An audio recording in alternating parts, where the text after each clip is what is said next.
جو والدین کا نافرمان، آج کل والدین کے بارے میں جتنی بھی بات کی جائے وہ کم ہے، سوائے اللہ کی نافرمانی کے باقی تمام باتوں میں والدین کی اطاعت کی جائے گی۔ دنیاوی معاملات میں کوشش کی جائے گی کہ کوئی ایسی حرکت نہ ہو جس سے ماں باپ ناراض ہوں، اس لیے کہ انسان والدین کی کمائی ہے۔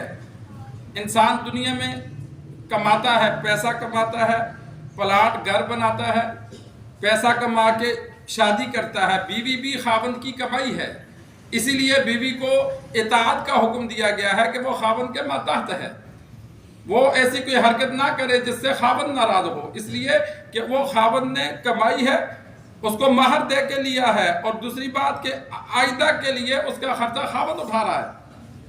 اور اسی طرح حدیث میں موجود ہے، آپ صلی اللہ علیہ وسلم نے فرمایا کہ تمہاری اولاد تمہاری بہترین کمائی ہے، تم اپنی اولاد کی کمائی سے کھاؤ۔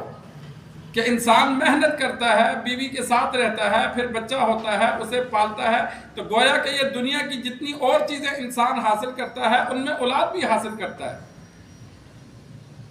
ایک والد نے سرکار دو عالم صلی اللہ علیہ وسلم سے شکایت کی، بچے نے شکایت کی کہ میرا والد میرے مال کو خرچ کرتا ہے، تو آپ صلی اللہ علیہ وسلم نے والد کو بلایا، تو والد نے راستے میں دکھی اشعار پڑھے، کافی بڑے اشعار ہیں، نظم ہے، جن میں تذکرہ ہے کہ میں نے کیسے تجھے پالا، کیسے سنبھالا، کیسے تیرے لیے مشقتیں برداشت کی، اور آج تو کہتا ہے کہ میرا والد میرا مال کھاتا ہے۔ انسان سوچے تو صحیح نا، مزدور کو انسان دیکھ لے 10 منٹ کھڑا ہو کے کہ وہ بچوں کے لیے کتنی محنت کر رہا ہے۔ تو آپ صلی اللہ علیہ وسلم کو اللہ نے بذریعہ وحی وہ اشعار بتا دیے کہ یہ بندہ راستے میں یہ اشعار گنگناتا آ رہا تھا۔ سرکار دو عالم صلی اللہ علیہ وسلم نے اس سے فرمایا کہ تو نے کیا اشعار پڑھے؟ اس نے سنائے، تو آپ صلی اللہ علیہ وسلم نے بچے کو غصہ کیا اور فرمایا انت و مالک لابیک، کہ تو اور تیرا مال دونوں تیرے باپ کے ہیں، وہ جیسا مرضی خرچ کرے تو نہیں بول سکتا۔ تیرے بارے میں جو فیصلے کرے، تیرے مال کے بارے میں جو فیصلے کرے، وہ تیرے باپ کے ہیں۔ تو ایک تو آج کل ہمارے ہاں اس چیز میں بہت کمی ہے، 2 4 6 بچوں میں سے ایک کمانے لگ جاتا ہے تو وہ دوسروں کی وجہ سے والدین کو نہیں دیتا، وہ کہتا ہے وہ بھی دیں گے میں بھی دوں گا۔ بھائی تو اپنی جگہ ہے، تجھے اللہ نے مال دیا، تو والدین پہ زیادہ خرچ کر، دوسروں کو مت دیکھ۔ پھر بعض لوگ والدین کا خرچہ اس لیے بند کرتے ہیں کہ بھائی وہ دوسرے بچوں پر یا بچیوں پہ خرچ کرتے ہیں۔ بھائی تو والدین کو دے دے، ان کی مرضی جہاں خرچ کرے۔ اور آج کل ایک برائی یہ بھی پڑ گئی کہ زندگی میں کہتے ہیں والدین کو کہ ہماری بھی حصہ دو۔ حصہ تو شرعاً بنتا ہی نہیں ہے، حصہ تو تب بنتا ہے جب والد یا والدہ دنیا سے چلے جائیں۔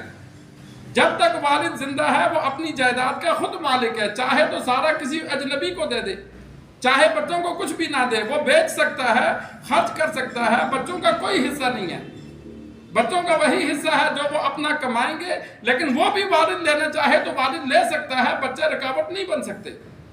بچے کی کمائی بھی والد رکھ سکتا ہے۔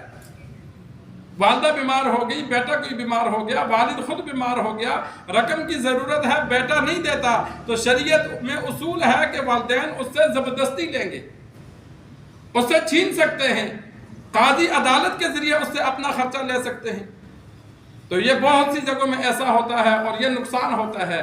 والدین کو ٹینشن ہو جاتی ہے جب بچے حصہ مانگتے ہیں یا جائیداد کو تقسیم کر دیا جائے، خود خالی ہاتھ رہ جاتے ہیں۔ جب خالی ہاتھ ہوتے ہیں تو پھر ذہن میں آتا ہے اب بچے کے گھر میں رہتا ہوں، جو گھر باپ نے محنت سے بنایا اپنا گھر، لیکن ذہن چینج ہو گیا جب اولاد میں تقسیم کر دیا کہ اب یہ میرا نہیں رہا، اب یہ بچوں کا ہو گیا۔ تو میں نے بہت سے خاندان میں لوگ ایسے دیکھے کہ وہ ٹینشن کی وجہ سے بیمار ہو جاتے ہیں یا دنیا سے چلے جاتے ہیں۔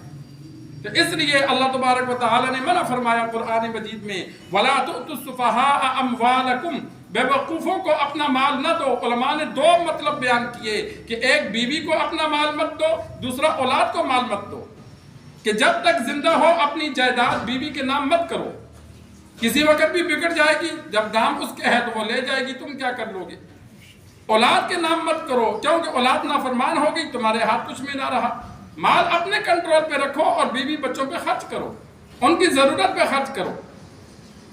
تو یہ حصہ مانگنا بھی والدین سے یہ بھی غلط ہے بلکہ والدین کی خدمت کی جائے۔ تو جو والدین کا نافرمان ہے، چاہے وقت کا ولی ہو، چاہے اللہ کے راستے میں شہید ہو جائے، اگر والدین ناراض ہیں تو وہ جنت میں نہیں جائے گا، اسے روک دیا جائے گا۔ وقت کا ولی ہو چاہے شہید ہو جائے، وہ جنت میں نہیں جائے گا۔ جب والدین راضی ہوں گے پھر اللہ اسے جنت میں داخل فرمائے گا۔ احادیث میں موجود ہے کہ اس کو روک دیا جائے گا۔ اور اس